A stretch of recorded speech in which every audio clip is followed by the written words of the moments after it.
When I was 11 years old, I co-founded a non-governmental organization with my mother called Faye. In English, that translates to Faye's home or Faye's house. And our mission was simple. We wanted to eradicate child trafficking in Indonesia through peer-to-peer education. The idea was that with increasing youth participation, there would be a decrease in youth exploitation and trafficking throughout the country, or at least in their communities. At 11 years old, I had one strong belief: that change, long-lasting change, would only be possible through grassroots impact emerging from youth empowerment. It was a big belief, I know, but 6-year long story short, Faye grew to become an organization I am extraordinarily proud of. To become an organization that has a safe house, a shelter for victims of sexual abuse and exploitation in Indonesia. When I was asked to speak at TEDx, I wasn't so sure where I wanted to start with this story. See, when people hear this whole background about starting Faye, the first question they ask is why? Why did you start Faye so young? And while that's definitely a valid question that I can and will answer later on, usually when people ask why, the answer they're looking for lies in the how question. Not how I started. I doubt there are many people who are quite interested in the legalities of starting an NGO, but how I stayed so consistent and committed. See, this took me quite a long time to realize because I'm the type of person who thinks initiative is everything. As long as you're proactive, as long as you start something, life will take it out of your hands and it will just grow. But like a seed, our ideas and our initiatives need water, need to grow. So I did a little bit of an evaluation of the past 6 years. I will be upfront and say that I am 17 years old. I don't know much, and I'm still learning so many things. But why did I stay so consistent boiled down to one big point. And it was that I found myself working for something bigger than me. And I know that sounds like such an icky kind of concept, that when you say bigger than yourself, it sounds like you're supposed to go to another destitute third world country other than, our own, and serve the people there and somehow find ourselves while we do that. And while there is some sort of truth in that sentiment, usually we have to look closer to home. See, I've always been a big believer in the idea that purpose isn't about what you can get, but about what you can give to other people. And so when I realized that it was that I found myself working for something bigger than me, I did three little bullet points after. What was it about that concept that made me committed? Number one, I knew how to mobilize the resources I had. Number two, I knew my impact. And number three, I knew, or at least I'm learning to, take a break. But the one I want to emphasize most is know your impact. Because consistency won't happen if you don't know how important the work that you do is. I want to take you back.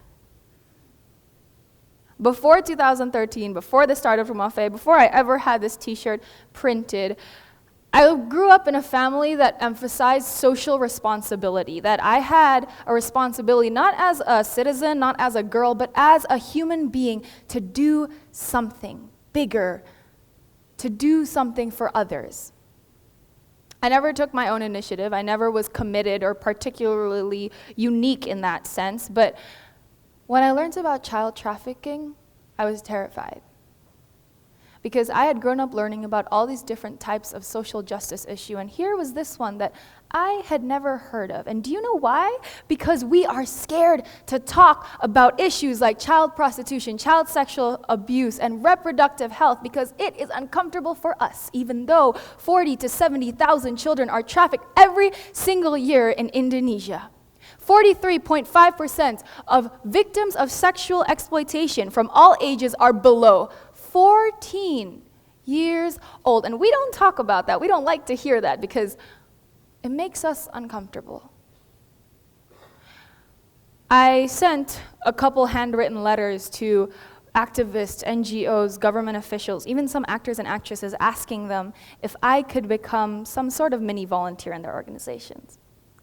I didn't get many replies, but the ones that did opened some amazing doors for me to be a little volunteer, to understand more about this issue.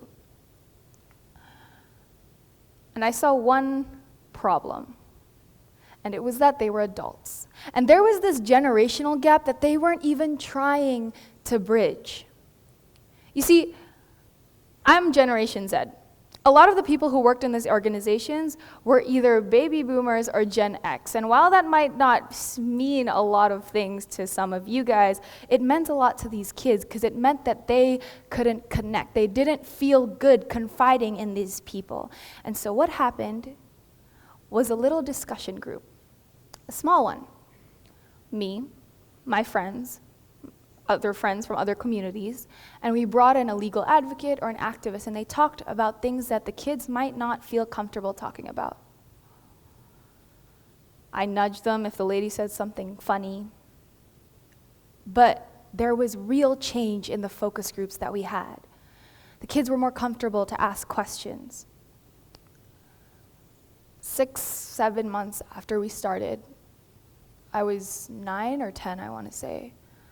One of the girls comes and, asks if we can talk.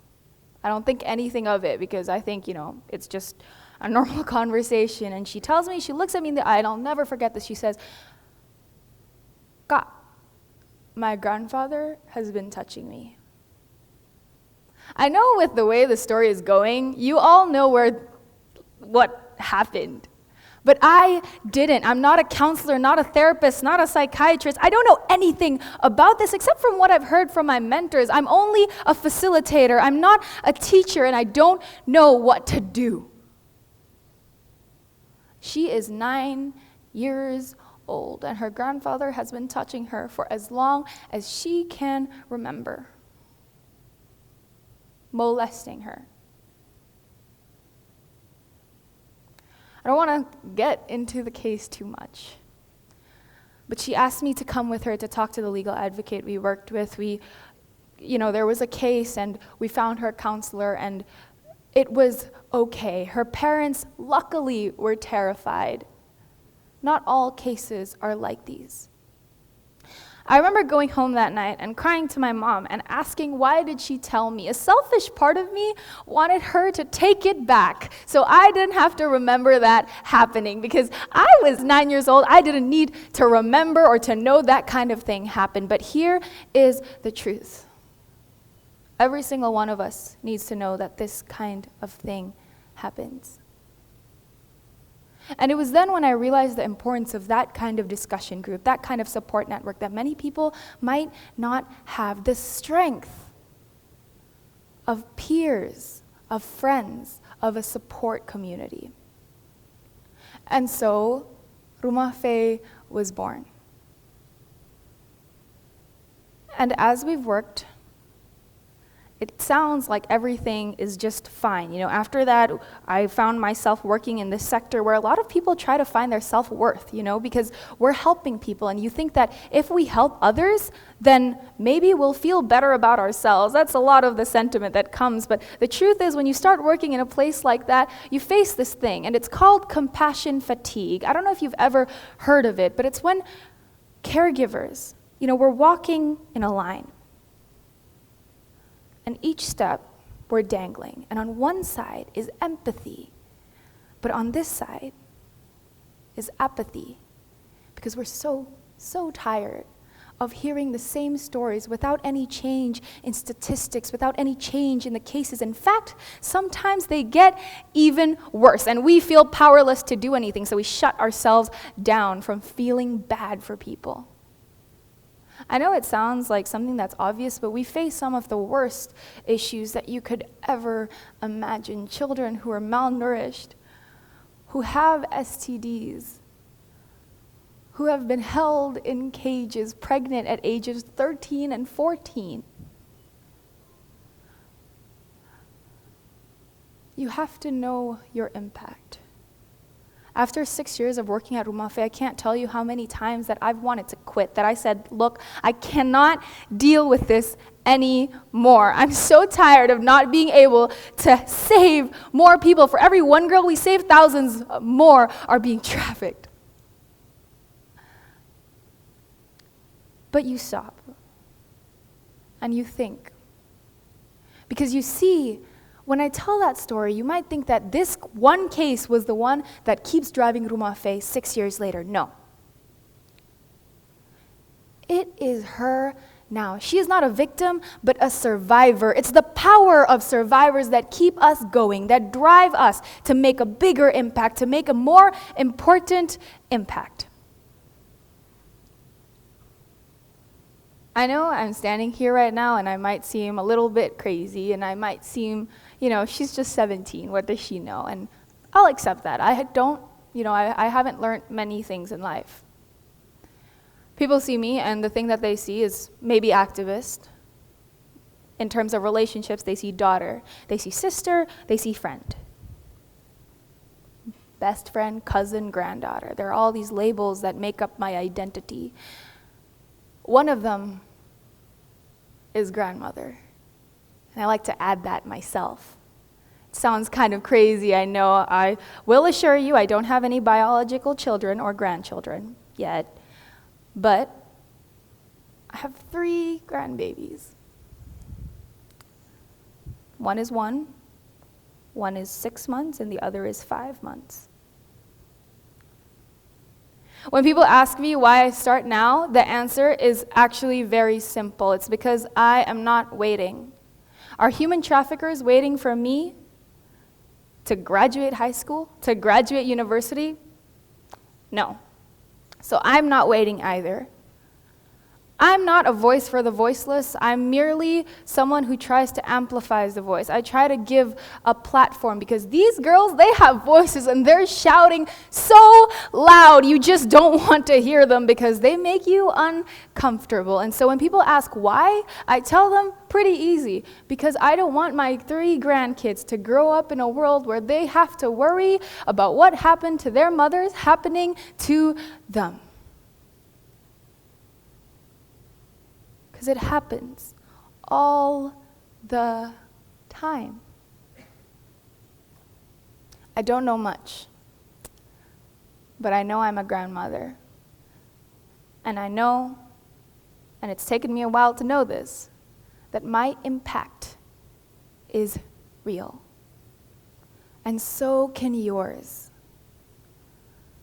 Look, we're growing up, or at least living, in a world where we have become digital natives. We grow up and we already know how to use phones, iPads, laptops, and there are websites like kitabisa.com and daralawan.org and change.org that aim to facilitate our need to change the world. There are more and more youth-driven organizations and movements that are mobilizing each other and our power so that we can make something better. You don't have to have the same passion, but what you need to have is commitment, it's consistency. And at the risk of being incredibly cliched, it's love.